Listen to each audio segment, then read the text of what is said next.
Welcome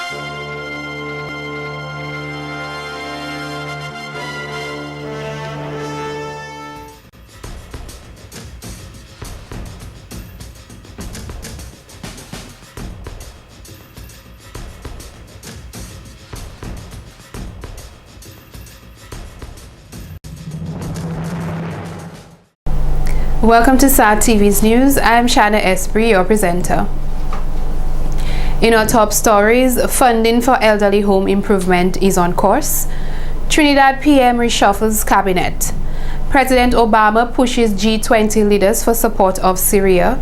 And in sports, Dominica Football Association to host prize-giving ceremony. Details of these will follow. Yeah. I know that things are tough, but we will make it out. Dominica, we all gonna make it one day. The pressures of the system make us lose around. Oh yeah, we all gonna make it one day. Yeah, listen now, there's something that I wanna say to you. You get me so angry. Yeah man, this is Emma Moses, and you're watching SAT News, the People's Choice, yeah? Make it bless, make it bless, make it bless. Love. Education Minister Peter Seja, in an address to focus on government and development last night, announced changes to the government's assistance program for students at the Dominica State College. Mr. Seja said tuition fees will now be granted based on students' performance, highlighting that in 2010 to 2011, the government spent $187,800 in grants. And in 2012, $92,785, and in 2012-2013 a significant increase. Our assistance program $159,110. 2012-2013 $159,110. Now these are students coming from Marigot and Montjean, from Roseau, and all across Dominica. We are assisting the students, and basically what we say to these students: if it's your first semester, you're a new student, we assist you with the tuition. According to Mr. Seja, in order to qualify for paid tuition for the second semester, students must maintain a grade .25 average. However, I wish to note here, as of this academic year, 2013-2014, in order for a student to be assisted with tuition at the Dominica State College, he or she must maintain a GPA grade point average of 2.75. So at least you have to demonstrate that you are prepared to perform for the government to continue the assistance. He also revealed that over $3 million was made available in textbooks between 2010 to 2013. Registration fees for secondary school students amounted to $60,000 for 2010 to 2013, while examination fees through the Education Trust Fund total $82,100. In more news, the Ministry of Health has reported a decrease in the number of dengue cases reported on a weekly basis. There were a total of 17 cases for the period of August 25th to the 31st, as compared to 23 cases in the previous week. The highest number of cases occurred during the week of August 4th to the 10th, with 28 probable cases and 1 confirmed case. 22 persons have been hospitalized to date, mainly children and young adults. Though cases were reported from all 7 health districts, the Roseau Health Center district reported the highest number of confirmed cases. However, to date, there have been no reported severe cases of the disease or deaths from dengue fever. The Ministry of Health is reminding the public that dengue is still a major public health problem in the Caribbean, Latin America, and Asia. Symptoms of dengue include high fever, severe headache, severe pain behind the eyes, joint pain, muscle and bone pain, as well as a rash. Severe infections can result in hemorrhage, shock, and death. The Ministry of Health, in collaboration with the National Pest and Termite Control, will continue its control and prevention program to manage the outbreak of dengue fever by using non-toxic chemicals to destroy the adult mosquito. What is really happening to our coral reefs in the region? These are some of the issues concerning head of the OECS Economic Affairs Division and the Senior Director at the OECS Secretariat, Mr. Randolph Cato. Mr. Cato addressed Tuesday night's opening ceremony of the third OECS Seminar on Climate Change to review the OECS rally and response to the threatening impacts of climate change on life, living, and property in the OECS held in St. Lucia.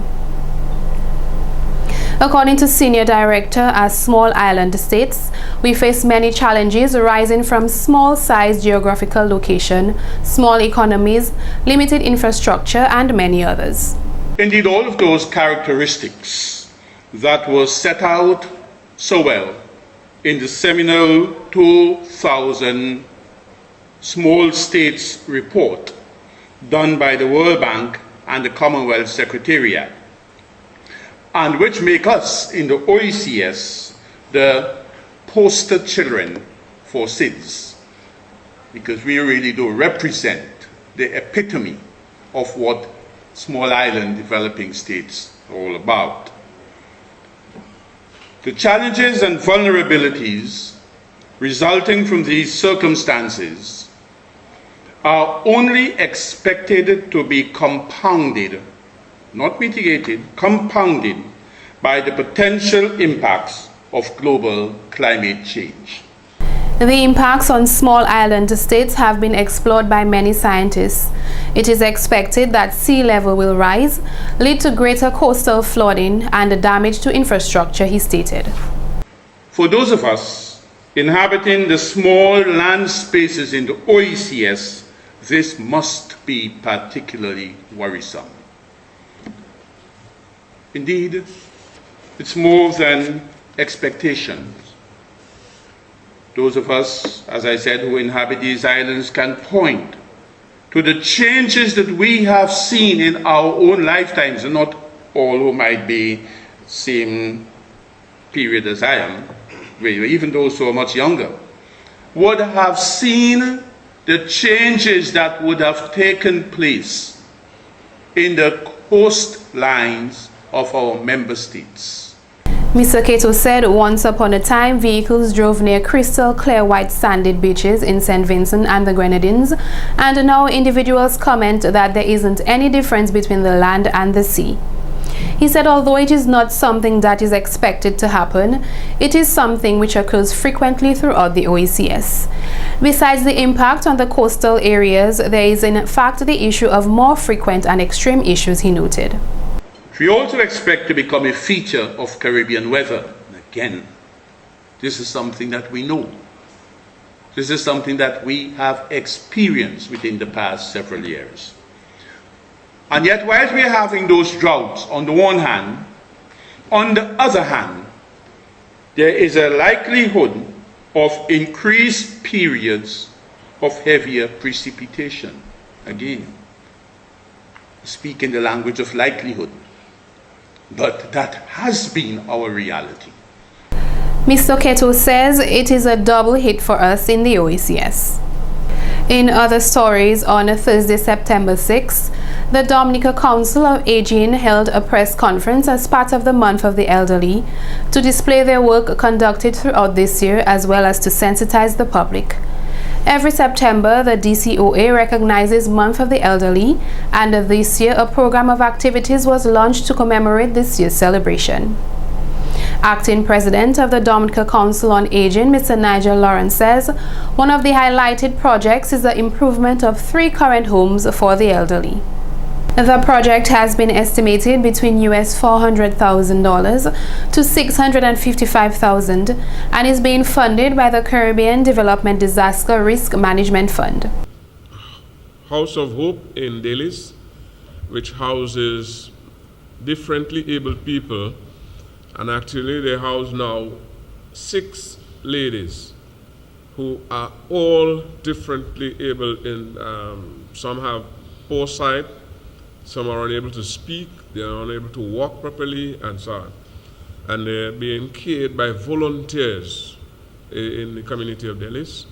The Maho Home for the Aged, again, the home for elderly persons who are being cared by a board of management, and a Portsmouth home for the aged. And also the construction or retrofitting of a modern resource center and emergency shelter in Collier. The council is expected to come to a conclusion on the 30th of September as they wait on approvals.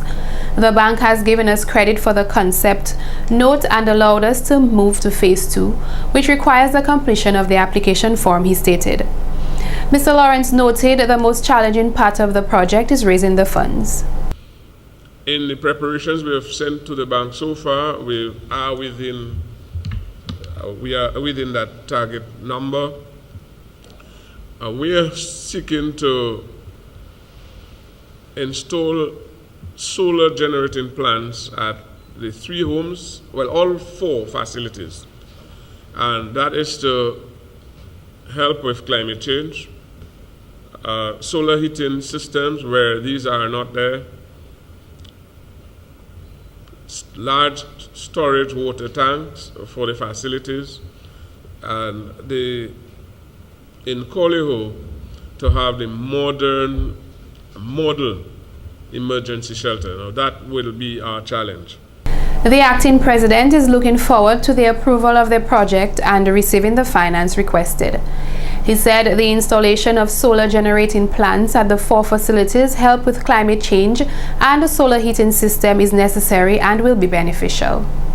We have also been in constant discussion with the target communities to solicit their support, because there's a requirement that each community should contribute at least 6% of the total cost of the project in cash and kind. So we are on course with this, and it is our hope that if this comes through, then it should raise the image of the Dominica Council on Aging. If we are able to get the grant funding approved, the project successfully implemented, it would bring relief to those persons who would use the facilities. In terms of the House of Hope in Dallas, the Maho Home for the Aged, and the Portsmouth Home for the Aged, we're looking to retrofit the buildings so that they become stay-in-place shelters. Other activities include a town hall style meeting on disasters and the elderly, social and folk night, grandparents' day, and school awareness programs, amongst others. In more stories, the National Bank of Dominica has taken the initiative to provide scholarships to deserving students every year in an effort to continue its support towards the education sector. This year, the bank has granted 3 student scholarships to attend secondary schools. They are Josh Lura, who will be attending the St. Mary's Academy School, Jodel Prentice, the Goodwill Primary School, and Don James, the Dominica Grammar School. The presentation of the scholarships was declared by Lillian Polidor, Head of Human Resource Department, at a press conference on September 4th. The 3 recent recipients of these scholarships will increase the total of students to the NBD High School Program Scholarship to 10. Present here today are the recipients of our high school scholarship, to whom we're delighted to welcome into the NBD family. Congratulations on your advancement from primary to high school. And that's a big achievement, and we will continue to support these students in the years going forward. Ms. Polidor congratulated the recipients and wished them a very successful period during their high school years. We want to wish them the very best and God's blessings as they go forward, she stated. Stephanie Seaman, one of the recipients' mother, expressed her gratitude to the bank for investing in the students' future. On behalf of the students and parents, it gives us great honor to say thank you to the National Bank of Dominica for awarding these students the scholarship.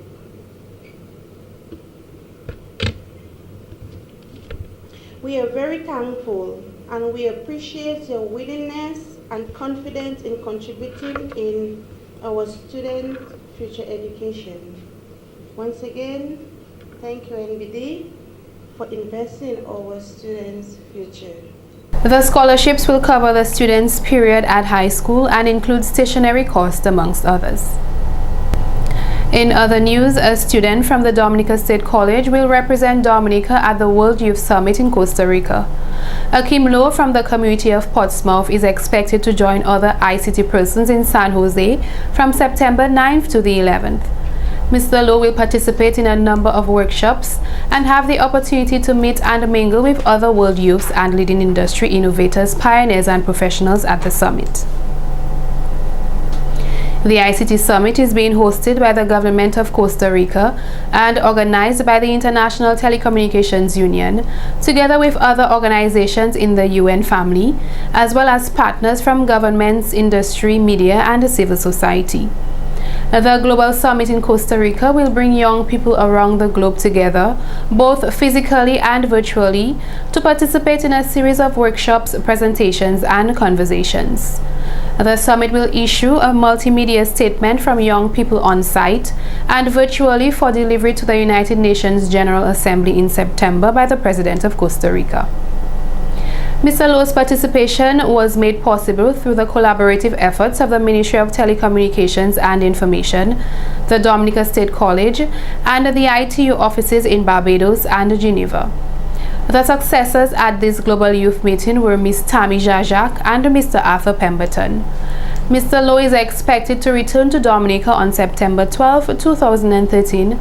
In 2012, the United Nations Secretary General Ban Ki-moon declared youth as one of the 5 main priorities in the run to 2015, the date for delivering the Millennium Development Goals. This has been the local segment of the news. Coming up next, regional highlights.